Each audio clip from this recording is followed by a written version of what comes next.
Now that's real. Welcome back to Real Faith Conversations, and in this show, we try to talk about life, culture, and faith in the most genuine way possible.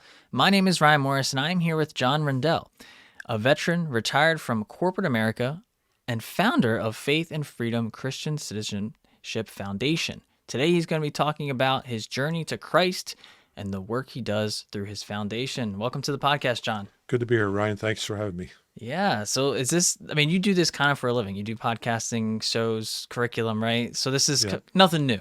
Zoom calls, yes. Zoom calls, yeah. So a lot of times, guests that come on, it's their first time ever doing a podcast, but you seemed seasoned in this. Yes. So great. I'm glad that we can share your story here to our audience. So let's just dive right in. The road back to Christ. Where do we start? Well, for me, it starts when I'm about 6 years old. My mom would always go to a church on Sunday. My dad didn't because he was having a lot of health problems. And we used to walk about 7 blocks to go to church. It was the nearest Catholic church. And so I enjoyed being there with my mom. I enjoyed the Mass, and it was really helping me to develop in my Catholic faith. But then my dad took a real bad turn for the worst. And it was in, I guess, the last year of his life. There wasn't a day he was not in pain. And I don't mean just hurting. I mean just really gut-wrenching pain. And so I went to school one day, and on my way back from school, I just felt kind of funny. My first real personal communication, relationship with God was at that moment when I was walking home, and there was a voice in my head that said, "Prepare yourself, your father has died." And so the 6 blocks it took me to walk to my house, I felt a strange sadness, but a strange relief, because I knew what he was going through. It was just horrible. And when I got there, sure enough, my mom was crying, and Wow. my dad had died that day. And the problem was that that sort of started spurring the anger in me to a great level. Yeah. I mean, even before that, I was just constantly getting in trouble. Even though I was going to church, I was, just not bad things, not horrendous things, but but it turned out the cops had come to our house 4 times before I was 9 years old. Wow. And so the police came after my dad died, and they said, "Look, Lucy, there was neighborhood policing then, and one more time we have to take him with us. You don't get another chance." And so there's a school called Girard College, which was an orphanage for fatherless boys. And they offered to take me in and raise me. And when I was 18, I could come back home to be with my mom. I still saw her on Easter and Christmas, and a little bit of time in the summer. Yeah. But that pulled me away from my Catholic faith, because although you read the Bible at this orphanage, there were no priests or pastors, Protestant, allowed. It was just read the Bible. So you really weren't getting guidance in your faith. So I really sort of moved away from my faith. I mean, I was not allowed to go home during the week, so I didn't go to church. I didn't go off campus to go to church or anything. I just sort of got away from my faith. And then after I got out of graduated from Girard, I enlisted in the Army, went to Vietnam, and that began my road back to faith. As we were talking earlier, Ryan, with Father, I was there during the 68 Tet Offensive, which was the really bad, largest battle, one of the largest battles of the war, one of the most volatile. And our job was to go to work on the airfield and protect the airfield. And we actually drove through town, and we realized halfway down the street we had driven into an ambush. Wow. So luckily there was one guy named Andy Prosser who really knew what to do. He said, "Look, pretend like we're the lead bus in a relief column." And so we did, and we got around to the other gate, but that gate was locked. So we just rushed the gate with the bus. We're going to stop it, take the key, and just climb the fence to get in there. But a guard let us in, and that guard was killed closing the gate. They realized we weren't the lead bus. They just opened fire. Wow. So we went around to our position, and we got a call that you have to evacuate there's over a 3,000 man force headed over the mountain. They're coming on your position. You will be overrun. And we had another 1,000 groups called sapper units on our other flank. So the only way out was south out of the thing. But the problem is we had the 67th Evacuation Hospital, and we couldn't evacuate the hospital. So all of us decided to stay and fight. We were just going to fight to the last man with hope and pray that relief would come before we got overrun and could get the guys out of the hospital. So I went into a room to pray. I hadn't prayed in 10 years. Knelt down on the floor and just said, look, God, I have no right to ask anything. I've been a terrible soldier for you, terrible. So all I'm asking for the courage to stay and die with my friends. And then a voice screamed in my head to stand up, and I jumped up, and just as I did that, the where I was kneeling in the building got shot away. Wow. And so I ran outside, and there was sniper fire everywhere. I mean, you could hear just bullets. So I ran and dove behind a bunker. And when I was behind the bunker, I turned and looked, and I could see the 3,000 man force coming over the mountain. And we just fixed bayonets, and I could feel the strength of Christ with me for that moment. I could just feel it. Yeah. And fortunately, a long story short, maybe too late for that, but two attack helicopters came in and killed everybody on the mountain, all 3,000, in a matter of minutes. And the Rock Tiger South Koreans flew in by chopper. They were on our side, of course, landed and helped us defend against the 1,000. So we never really got to that part where we were overrun. You'd think that would spur something in me to say, hey, go home and let's start going to church. But it did not until I met my wife, Pat. And she had 2 boys and I had a daughter. We got married when we got married. And she looked at me one day and she said, it's not right that you being the head of the household, that I'm the ones taking the children to church. Called you out. Ooh, big time. You want to talk about thou shalt be humbled, arrogance? Yeah. Boy, was I humbled on that day. And so I started going back to church with my wife. But, still guided to after communion, let's book out the back door. Let's get out of here. And then just at home one time, by myself. I retired and I was doing some other work. I could just feel that I was completely betraying my faith. Mm-hmm. It just came over me. And I just said, this is ridiculous. You either believe in God or you don't.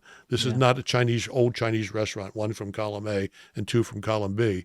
You take the whole book, you take it nothing, And so then I really committed myself to that. And I had been with Faith and Freedom Coalition for a while, and then we formed this Faith and Freedom Christian Citizenship Foundation.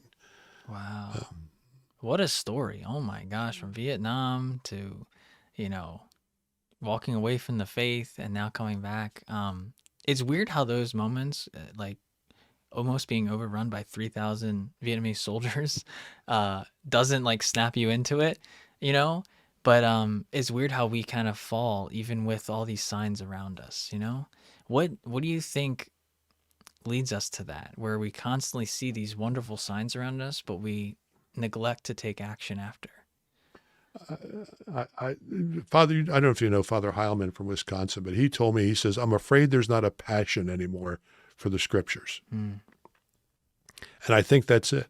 You don't really have that passion for Christ. You don't understand the importance of that passion for Christ. We walk around like we're in charge of the world. Everything's on our shoulders. Yeah. And I think the other story I was telling you about is when my wife and I both have terrible bouts of AFib. Mm-hmm. And I was rushed to the hospital with one particularly bad one. And they rushed me into the operating room. They were going to cardiovert me. They send 200 joules of electricity through your chest to your back to stop your heart. And then it's supposed to start on its own again.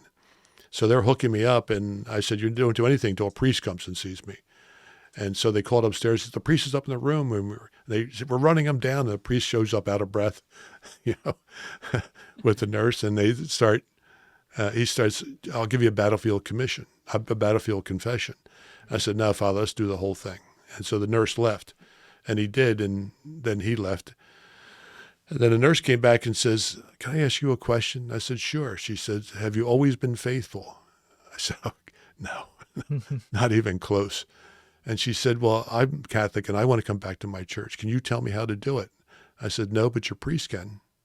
I said, "I can tell you now that if you're feeling that in your heart, God's calling you to come home." Then another nurse came in and said, "Oh, I'm Catholic. I want to go back to my faith, and so God used that moment to help these two women see it, because at that very moment, my heart converted on its own. It went from 195 beats per minute to 65. Oh my gosh. In a blink. And the nurses were saying, "Oh my God, this is a miracle." I said, "Well, I hope you realize the miracle is for you, not for me." Wow.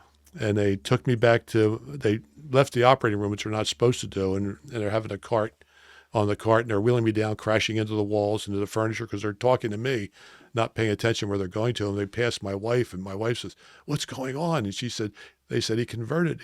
And I said, "No, I've always been Catholic." So we got to the room, and they decided they were going to have me there for 2 hours, just to make sure the conversion really took.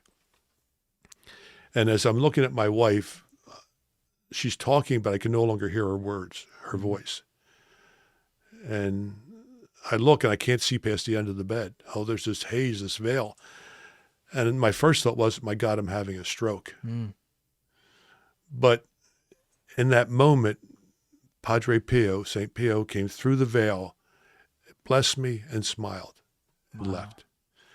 And when I went to see the head of the Franciscan order in this region, to see if this is real, was it hallucination, was I just dreaming this up, or he said, "No, John," he says, "for everything you tell me, it's real. It has to be 3 things to make it real. 1, you can't request the vision. 2, it has to be short in duration. And 3, there has to be a purpose for it." And all along, I thought the purpose was to say, "Hey, good job. The 2 nurses are going back." Yeah. But it wasn't. It was, prepare yourself. Bad times are coming for the church and for the nation.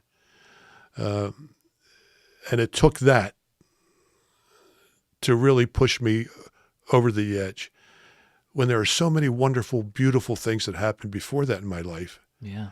That should have told me, "John, this is your faith. Christ wants you back. Christ wants you to love him as much as he loves you." So it's, Ryan, it just really, I think for each of us, happens in a different way. Yeah, for sure. But he'll use something to open the door. The Vietnam incident, the incident with my dad, who was a wonderful father. I mean, he was just a wonderful dad. All of that was leading me to this, to save me, to save my soul, which is in terrible trouble. So I would tell everybody out there, the little voice you hear is not a little voice. It's your guardian angel. It's God working through that angel to let you know he wants you home. He wants you faithful. Wow. And what year was that incident where you had the vision? That was 4 years ago. 4 years ago. Wow. Oh my gosh. No, maybe four or 5 years ago. Yeah. And I know that because it was the last time I had AFib. Yeah. I haven't had AFib since that moment. Oh my gosh. Praise God. Yeah. So, when we started doing a Constitution class, so we formed the Faith and Freedom Christian Citizenship Foundation. And in forming that, we decided to do a Constitution class. And we always say, "Oh, you have to take the religion out of it. It has to be for everybody. It has to be." And now we thought, it has to be the truth. And the truth is, we were a religious nation. We were formed on the Word of God. Or as Patrick Henry says, some people say he didn't really say it, but he said, we were not formed on a religious. We were formed on the gospel of Jesus Christ as a nation. Yeah. So we did that Constitution class. Now, that Constitution class was 16 lessons. It should have cost $300,000 or $400,000 minimum to put it together. Somebody gave us $100,000. Wow. And we ended up with 3 film crews, 7 presenters, all from different states, all coming together. The film crews did it for cost. The presenters did it for free. Wow. We didn't even need the $100,000 to do it. We did it for less than $70,000. That's And we amazing. made it about faith. We told everybody, here's the topic, here's the progression of topics in front of you and behind you. Yeah. Make it your own. Here's what we want in it. But everyone brought Christ into it, brought God into that. Every lesson has something to talk about that. So it's been a blessing magnified 1,000 times, because you have to listen. You have to be willing to listen. There was a thing that someone did that said that, and my wife and I did it, was to go to perpetual adoration and sit before God in adoration, and just say this: Jesus, reveal yourself, and then let your mind go blank and wait. And in doing that, I really found peace. With my where I was, I found peace with my faith. It accelerated what we're doing as a movement, because out of that Faith and Freedom Christian Citizenship Foundation, we designed a movement called Serve God, Defend Liberty. It's not an organization. We didn't want it to be an organization. And we have right now 6 different groups, from like the Christian Civic Center Institute, the Wild World of History, groups like that. They've come together with their websites, Unconstrained Analytics, and we've offered all these websites to people. Most of them are free. Wow. And so they help groups who are in their community wanting to serve God and defend liberty. They can do that now through this movement, because they have access to everything. We'll bring speakers to them via Zoom. They have speakers they can't normally get. They can't afford to get. We give them information and documents. Our Constitution class is completely free. That's great. So you have these groups working now to say, they realize that, look, the Catholic Church has been under a lot of stress and strain over the last 5 years. We don't need to go over that. We all know what that is. Yep. You We've know, covered that on this show before. Yeah. Yeah. We have infiltration within the church itself. So it's going to take a strong group of Catholics, Christians, and in the Protestant community, but the Catholics in our church to stand up and say, I'm willing to stand with Jesus Christ no matter the cost. So we did that in LinkedIn. We put that on a LinkedIn site. I'm willing to stand with Jesus Christ no matter the cost. Who will stand with us? We now have 8,750 pastors and priests from around the world talking to each other on that LinkedIn site. Oh my gosh. Wow. And the ones most from Africa that wrote us and said, look, John, the church in America has to stand. The Catholic Church has to be strong. It must stand in America. And I wrote back and said, no, don't worry, it will. And he wrote back and says, don't be cavalier with me, John. Understand this. If the church in America falls, the Church of Africa doesn't stand a chance. So the world knows, the world can see what's happening.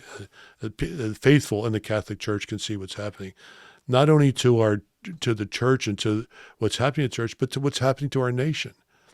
And if we don't realize that the church has to lead, and I don't mean get out there and say, I endorse this politician or I endorse that politician. These things are wrong. You can't do that. And the government can't come in and say, hey, there's a pandemic, shut your church doors. The church has to stand strong and respond to the needs of the community. We know from our history in the old days when there were plagues, the priests and the pastors didn't close the doors. They ran out into the streets. Yeah. And that's where we have to be. That if the church does not go out and take the moral ground and stand between morality and stand with morality and ethics between evil and the people, then who will? How do people get the strength to say, I'm Catholic or I'm Christian? Without that strength of the church and the leading, and that's where we're working now. We work with a number of priests from my side, because I'm Catholic, of course. The Protestants do the same thing in our group, with going out and saying, look, where do we stand on this? How do we present this? How do we put the church back into the public square? And that's where it needs to be. And so that's why this movement was developed.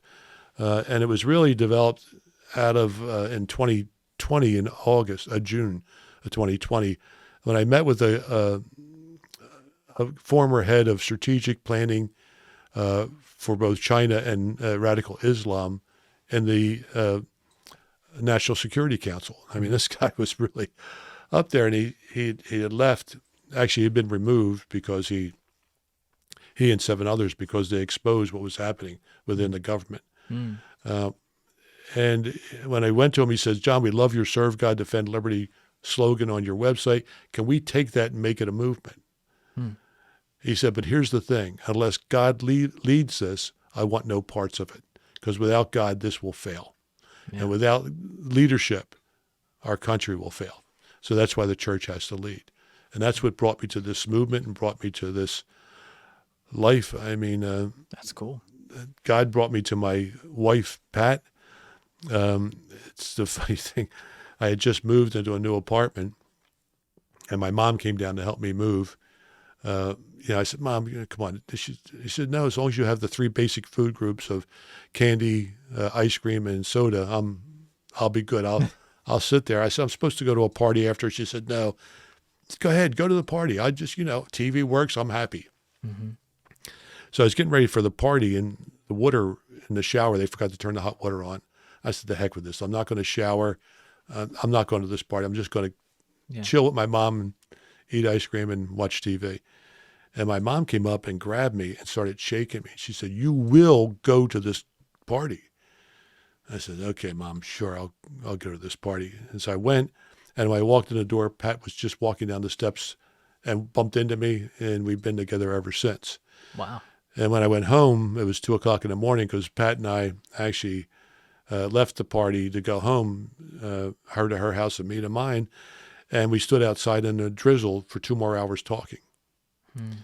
And when I got home, my mother walked up to me and she says, you met somebody, didn't you? She knows.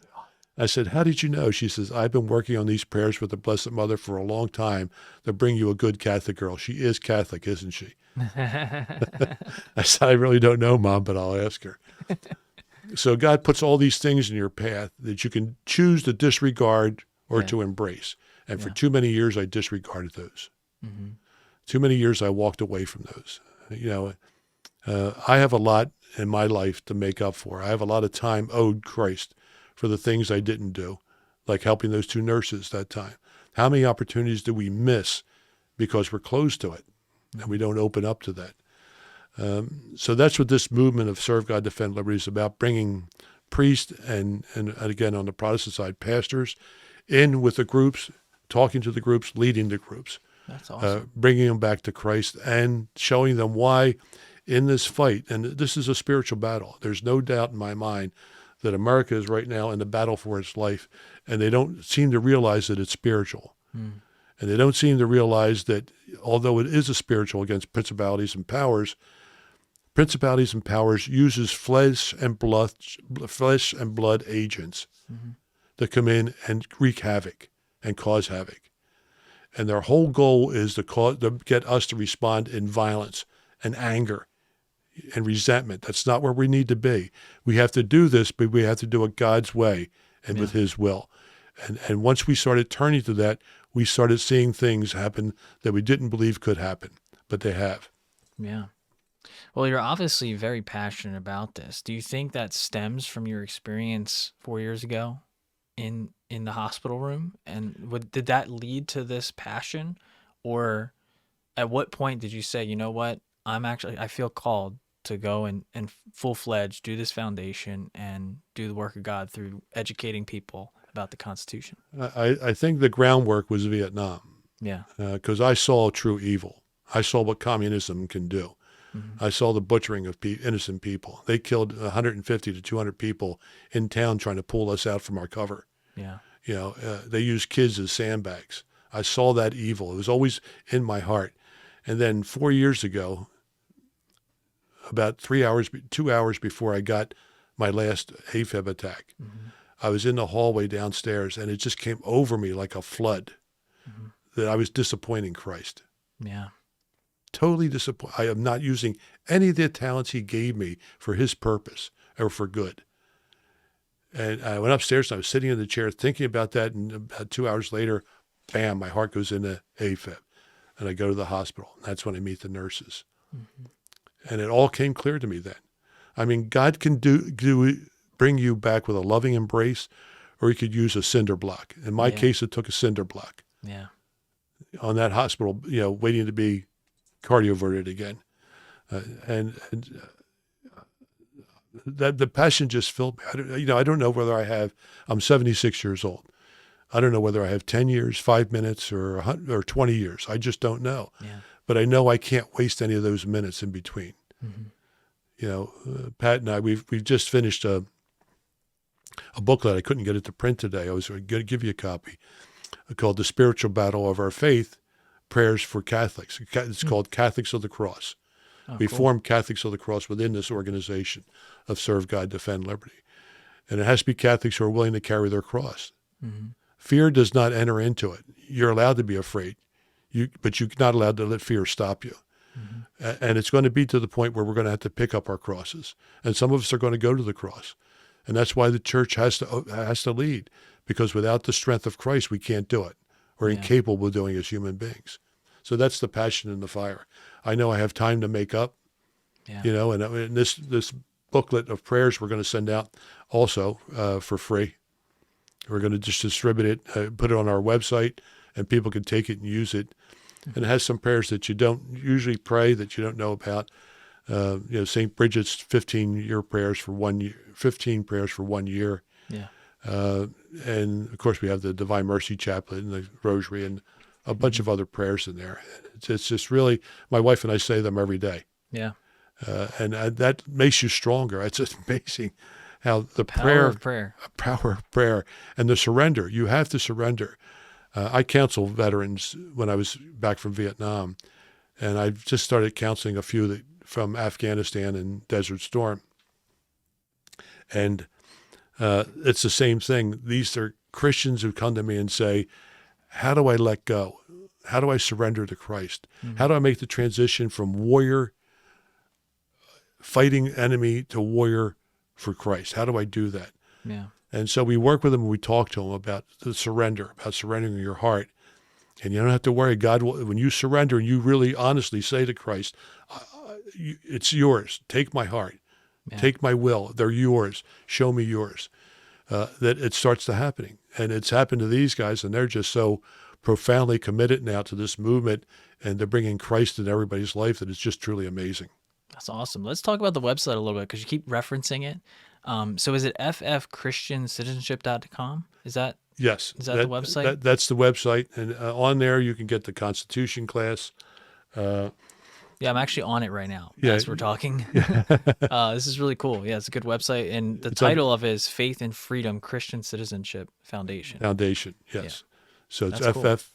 ffchristiancitizenship.com. And and we have another one called servegoddefendliberty.com. Oh, okay. And And we can probably link these in the description so people can just we will. click on them. Yeah. And on that, you have a thing. I have it here. We have 2 booklets that we made from that called Reclamation of America, Walking with Christ to the Cross, Returning America to Our Founding Principles. And the other one is Reclamation of America, Tactical Operations Manual for Local Operations. Wow. So that local groups can see what they can do to make a change, spiritual as well as other, how they can get into the spiritual battle and really fight it with the forces you have in your community. So these are things that we have done as free. And it's funny. There are some years we operate under $500 a year. And then there's been one of our benefactors who just passed away a couple of years ago was named Foster Fries. Great man of faith. He always said, look, don't thank me for giving you money, he said to groups, because if it was my money, you wouldn't get a dime. It's Christ's money. I'm just handing it out for him. And he would just walk by and say, John, what are you doing? I said, well, they're doing this. He says, well, here, I want to give you some money. I said, we don't need any money. Take it for the next project. And that's the way it worked with us, with our organization. We don't go out beg, borrow, and steal money. People are so generous. People are generous. We tell them what they're doing, and they fund it or they don't. Yeah. And so that's what we found. There are so many people out there so hungry for the truth and the Word of God. And that's where the church is the latest poll says that only 39% of people feel that God's the answer. 39%, down from 65% Wow. in 1990. And that's why we're failing. That's why we're failing as a nation. That's why we're disrupted. We always felt that 2020 election was not going to be about who was running. It was going to be about whether God was going to put a chastisement on us or not. Well, he did, big time. And we're not even aware that we're in that chastisement. And only 39% of us who are Catholic even believe that God's the answer. Yeah. I mean, what are we, old Israel? How many times did the Jews walk away from God and have to be chastised? Yeah. We've been asking for it. We've been screaming for it. Well, we're in it. So if you want a way out of that, start with prayer, start accepting Christ, start living by his will, and things will turn for the better. The only way this is going to turn around what's happening in our nation is if God intervenes in our hearts.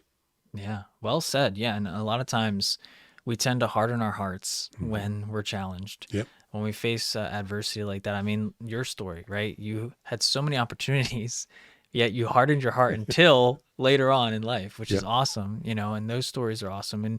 And God's timing is so good, right? It's so wonderful, even though we're so broken. He knows what's best for us. And you and I can talk about that forever because we live it out, right? I mean, even for me, I forget that sometimes. I was in prayer last week. I was doing a holy hour, and I was like, God, like, what do you need from me right now? And I heard him say, prioritize me. And a lot of times, like, I'm in church work. A lot of times we can be doing a lot of things for Christ, but forget to spend time with him. Right? So I'm busy, doing emails, doing ministry stuff, leading this, leading that, going on a retreat. But I forget to spend even 15 minutes sometimes with him, and 15 minutes of prayer, wherever it is, in your room, in your chapel, can go a long way in recentering your focus and recentering who you need to be listening to, and that is God himself, right? So yeah, thank you for the great work you're doing. And hopefully we can get people to go onto this website, and we'll link it in the description. And then you mentioned a LinkedIn page where people can join the conversation. Yeah, it's just John Radell. Okay. That's just you were LinkedIn. Yeah, okay. I did it under my name. Okay. And this same thing we did on Twitter, and it got us banned for life. You got banned on Twitter? Yeah, for life. Oh my gosh. They told me, this is before, of course, Musk took over. But, yeah, write an email to Elon. And then they said, not only did we ban your email, the Twitter account, we banned your email, your name, and your phone number. Oh my gosh! Wow, so, they nuked it. Well, because there were so many pastors and priests writing in saying, this is what we need. Yeah, and it panicked them. Wow. Well, that's when we went to LinkedIn. We went from what we had in Twitter to LinkedIn. Yeah. With zero going into LinkedIn, and all of a sudden it just started exploding. Wow. That shows you the hunger for the Word of God. Yeah, and when we gather as a community of people who are passionate about different topics, faith and things like that, the resources kind of fall in place. And you're a perfect example of that, where you were expecting $300,000 budget, you raised $100,000, but most of it was already covered, or people did it for free, right? It's amazing how God can put something in our heart, and although it looks impossible to do, I don't know about you, but raising $300,000 seems like an almost impossible task. Oh, yeah. Especially in the amount of time you were probably under constraints. But he found people that are willing to do it at cost or free, whatever, and he made it happen. That's amazing. And it's a lesson for all of us that when God puts a conviction in your heart, don't let the fear overwhelm the mission, right? And when we let our trust open, open our hearts to God, and allow us to trust in him, allow our hearts to trust in him, those barriers can just go away, right? Yeah. Well, I'm the classic example. I mean, if you don't understand about God's mercy, then you have no hope. Yeah. His mercy is infinite, and he's willing to wait for us, and he's willing to give us the time we need, if that's what it takes to bring us back to him. So my thoughts would be to everybody, don't waste that time. Yeah. Please don't waste that time. I mean, there's so much more you can do and so much more you could be if you just surrender now to Christ. Yeah. What would your lesson be to them so that they can trust in the Lord without having to go down the road of going to Vietnam and all this other stuff? What would your lesson be? It's when you're young, you think you are it. Yeah. You think you have all the answers. Arrogance, we used to say in the military, arrogance will not only get you killed, it'll get everybody around you killed. And arrogance is a killer of the soul, because you don't leave room for Christ. You don't see the need for Christ. Just what I would say to this. All right, don't. My grandson asked me one time, Pa, why do you go to church every Sunday? I said, because I want to love Christ as much as you love me. And just give it that moment. Just take 1 hour, just one time, 1 hour, and sit and reveal yourself to Christ. Just talk to him like you and I are talking here today. That's all you need to do that hour. If it doesn't change your heart, then it doesn't change your heart. But I ask you to revisit if it doesn't. But my feeling is that it will change your heart. You cannot be touched by God like I was at 10 years old, like I was in Vietnam, like I was when I was in the hospital, without it leaving an imprint, indelible, and leaving doubt that your life that you're leading is wrong. Yeah. So that's what my advice would be to young people. You always hear, oh, youth is wasted on the young. And the young people, when I was young, I didn't want to hear that either. But there's one thing you can't get back, and that's time. Yeah. So just take that hour and say, I'm willing to give that hour to find out if I really have a place with Christ. And he'll welcome you back. He'll take you in. So true. I'm so glad you said that, because honestly, when we're more honest in prayer or adoration, wherever you are, when you're praying, when you're honest with him, and then you listen, you add clarity, right? And sometimes I'm like, man, God, I'm just mad about this. I'm just super angry. And then there's clarity, right? That's awesome. I'm glad you said that. As we wrap up here, what kind of ending thoughts would you have for our audience regarding this topic or anything about life? Well, really, to me, I think that our country is in the most dangerous place it's ever been, without exception. In Delaware, for instance, they have a bill they're trying to pass that says that priests have to violate the sanctity of the confessional if it has to do with children. They don't see that slippery slope at all. I would say there's a guy named, I think it's Clay Christensen, who used to be a Harvard professor. He's also passed away. And he has a 1 and 39-second video.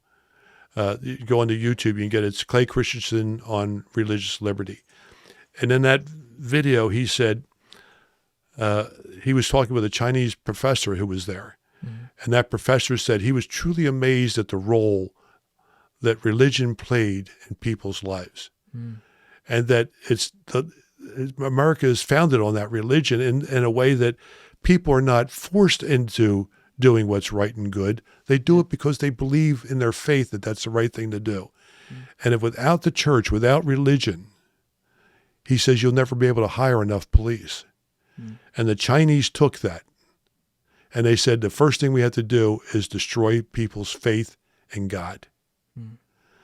So you're dancing with the enemy when you dance with not walking away from your faith. That's their goal, and that's why our country's failing. So I would tell everyone, all the youth out there, all the adults out there, you're never too old to get back into this battle. Christ needs you on the front lines. And the young people, you think that communism and socialism is good. I think now 48% want to try socialism. You haven't been exposed to it. You haven't seen it in action. You haven't seen the death and destruction and pain and the suffering it causes. It's there for one thing, to dominate you, not to free you. Christ is there to free you. And that's why he gave us America, which is a gift. So you better accept that gift and start taking care of it, or it'll be gone forever. Well, thank you so much. I love your passion. It's obvious here. And thank you for sharing your story today. Honestly, it's it's an honor to sit here with you and talk a little bit about this. I wish we had more time. Honestly, we could probably spend hours talking about this topic. But yeah, visit his website. It's linked in the description. If you want to learn more about that, or see the classes, read up on some of the things he has here, the resources he has available. And so honestly, check him out. Check out his site. And if you're passionate, I guess they could also contribute to advancing the mission as well if they feel called. Sure, if they so feel called. All the money we raise does things like produce those videos. We don't have any paid staff. We have no offices. It's all for the mission. So we'd like to put out another thing. How did America get to this point? Video series. So if anybody wants to donate, then please, they can do it right there on the website. Great. And if any of you want to come on and be like John and talk about a topic on the podcast, you can email media@stpeterchurch.net. That is media@stpeterchurch.net. John, thank you for coming on. I'll see you next time. God bless.